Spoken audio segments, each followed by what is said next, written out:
Cricket के भगवान माने जाने वाले सचिन तेंदुलकर की स्टैचू को अब वानखेड़े स्टेडियम में देखा जाएगा। 1 नवंबर को इसका उद्घाटन किया जाएगा और इस मूर्ति को बनाने वाले जो मूर्तिकार है प्रमोद कामले इस वक्त हमारे साथ मौजूद है। सर नमस्कार। नमस्कार और बहुत बहुत शुक्रिया हमसे बात करने के लिए। सबसे पहले तो बताइए कि क्रिकेट के भगवान माने जाने वाले सचिन तेंदुलकर, उनकी खुद जो मूर्ति है, जो स्टैचू है, वो मुंबई के वानखेड़े स्टेडियम में बनाई जाएगी। क्या खास रहेगा इस पूरे स्टैचू में? ये तो सर पहली बात है कि वो सचिन तेंदुलकर की मूर्ति लग रही, यही खास है ना। बिल्कुल। तो वो जब उनकी एमसी की तरफ से ये तय हुआ कि वानखेड़े स्टेडियम में ये मूर्ति लगने वाली है, तब जैसे ही सचिन सर से मेरी पहले भी पहचान रही है, काफ़ी साल से मैं उनके साथ जुड़ा हूँ काम के बाद। तो उन्होंने कहा कि किस तरह से बननी चाहिए मूर्ति, हाँ। क्या होना चाहिए। बिल्कुल। तो पहले मुलाकात करके हमने ये काफ़ी सारे फोटोग्राफ और ये रेफर किए कि कैसी होनी चाहिए, कौन सी एक्शन होनी चाहिए, क्या होनी चाहिए। और काफ़ी चर्चा के बाद पहले 2-3 फ़ोटो सिलेक्ट किए गए, फिर 4, फिर उसमें से ये है, चाहिए ऐसा। तो मैंने जो पहले सिलेक्ट किया था वो सेलिब्रेट, जैसे हाथ में बैट और हेलमेट लिए हुए जो है, वो जो पोज है उनका सेंचुरी मारने के बाद वो किया था, ताकि उनका वो फेस सब नज़र आए, ये वो किया था। लेकिन वो बाद में उन्होंने कहा कि नहीं, सेलिब्रेशन जरूरी नहीं है, अच्छा, एक्शन जरूरी है, क्योंकि उनकी पहचान तो वो एक्शन से। तो फिर 1-2-3 फोटो मैंने वो 6 जो मारी थी उन्होंने, 6 मारने वाला जो पोज है वो हमने सिलेक्ट किया। अच्छा। तो वो 6 मारते हुए वो जो फोर्स है उसमें हाइट है, दिख रही है। हाँ। तो वो 10 फीट की मूर्ति है, सचिन जी 10 फीट के है, और वो बैट ऊपर जाने के बाद तो 14 फीट 14 फीट हो गया। तो ऐसे पूरी शिल्प है वो। और उसमें खास बात ये है कि वो उनके जो डिटेल्स है, वो कैसे होना चाहिए पोज, उनके पोज के, यानी उनके शू से लेके बैट के एंगल तक, उसके बारे में हमें उनके भाई जो है अजीत तेंदुलकर, उनका बहुत सहयोग मिला। उन्होंने जो बारीकियाँ बताई, उसी वजह से मैं वो परफेक्शन तक जा सका, क्योंकि वो बारीकियाँ हमें मालूम नहीं होती कि शू वो शॉट में नहीं, उस वक्त शू का एंगल कैसे होता है ना, यहाँ तक वो छोटी सी चीज़ है। शू वो दिखने वाला नहीं है ऊपर तक, फिर भी वो जो डिटेलिंग, वो बात है, वो कैसे होने वाला है। बैट ऊपर जाने के बाद जब शॉट लगाते हैं तो वो हैंडल थोड़ा लूज हो जाता है, ये हमें नहीं मालूम है। तो ये सब चीज़ें उन्होंने बारीकी से बताई। वहाँ पे वो आए थे, उनके भाई, और जो मॉडल मैंने एक्चुअली बनाया वो उन्होंने देखा, और उसे फिर फाइनल करने के बाद वो अभी वो ब्रॉन्ज की मूर्ति जो है वो वानखेड़े स्टेडियम में लग रही है। ये ब्रॉन्ज की बनाई हुई मूर्ति रहेगी पूरी तरीके से। क्या ये वो वही शॉट है जो पाकिस्तान के खिलाफ में उन्होंने एक ऑफ साइड स्क्वायर में जो 6 मारा था? हाँ, शायद वही है। अच्छा, वही आपने है। वो सीन देखा? हाँ, देखा हुआ। अच्छा, तो वो तो उनके हर एक शॉट हमें बिल्कुल याद है। हाँ, ये उनका जो करियर है वो सबको याद है।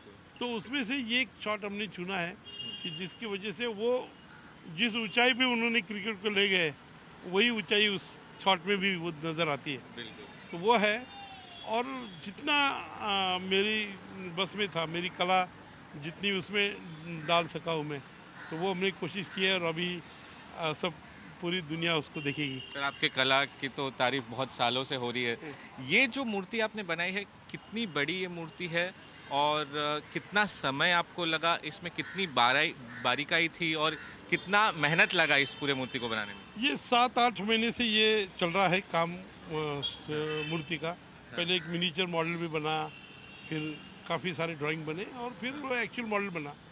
मॉडल बनने के बाद उनसे पूरा अप्रूवल लिया गया कि वो सही बनाए कि नहीं प्रोपोर्शन में, और उसके बाद में उसका मोल्ड करके उसका मटेरियल में कास्टिंग किया।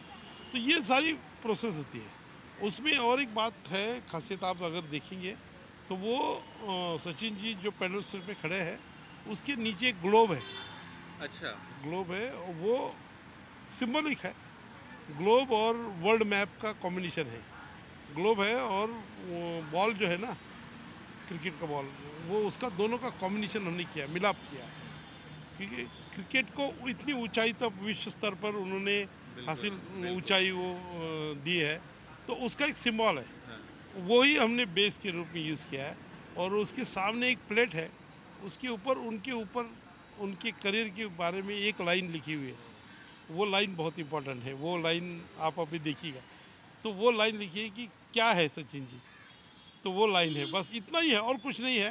लेकिन सस्पेंस है। सस्पेंस है बिल्कुल। और वो बढ़िया, वो तो जब लगेगा सब बहुत ही अलग यूनिक काम। लेकिन उसके लिए काफ़ी लोगों का सहयोग, यानी खुद सचिन जी ने बहुत सहयोग किया। मैं बहुत बहुत धन्यवाद देता हूँ उनको कि उन्होंने उनको हम बार बार यानी वो तो ऐसे तो उनको ही पूछते थे कि आप क्या चाहते हैं आपको, लेकिन वो तो इसका में डाउन टू अर्थ बिल्कुल, यानी इतने हम्बल व्यक्ति मैंने कहीं नहीं देखे। खुद सचिन तेंदुलकर का स्टैचू लगना वानखेड़े स्टेडियम में मुंबई में, हाँ। वो एक बहुत बड़ी बात है। बहुत बड़ी, मेरे लिए तो ये सपना है, बिल्कुल। सपने है बिल्कुल। हाँ। बहुत बड़ा। आप पहले भी सचिन तेंदुलकर को मिले थे और उनके पिताजी की कुछ स्केच स्केच बनाया है। क्या थी वो फिर कहानी? उनके घर में कुछ म्यूरल्स बनाए हैं। ये पूरी कहानी बताइए, क्या था? ये एक दिन सुबह मैं अहमदनगर में रहता हूँ, हाँ। तो मेरे फ़ोन पे प्राइवेट नंबर कॉलिंग आया, हम्म। फ़ोन आया। तो मैंने सोचा मेरे पास कई आर्मी ऑफिसर के इनके ऐसे फ़ोन आते हैं या मिनिस्टर के, तो वही होगा। तो मैंने फ़ोन रिसीव किया तो वहाँ से मराठी में आवाज़ आई, कौन प्रमोद कांबळे बोलतात का? हाँ। मतलब हो, नमस्कार, मी सचिन बोलते, सचिन तेंदुलकर। वाह। तो मेरे लिए तो शॉक, मुझे लगा कोई मजाक कर रहा है मेरे फ़ोन पे, नहीं क्या वो आवाज़ निकाल के या कुछ ऐसा। तो मैंने फिर 2-3 बार उनको कहा कि मैंने बोला, वो बोले क्या मैं आपको मिल सकता हूँ? मैं जो तो ये जो बात है वो सचिन जी कर सकते और कोई नहीं, इतना। तो वो फिर उनसे बात हो गई, फिर उनके घर पे हम लोग गए, उन्होंने घर पे बुला लिया। फिर वो म्यूरल्स बनाए उनके घर पे, कुछ लाइन के का वो किए।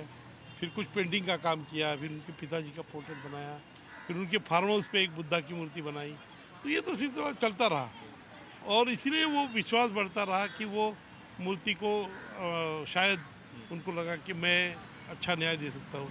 तो उन्होंने वो एमसीए के लोगों को भी बताया कि ये मेरे बारे में बताया कि ये बनाएंगे। तो उन्होंने भी पूरा मेरा काम देखा और फिर ये फाइनल हुआ।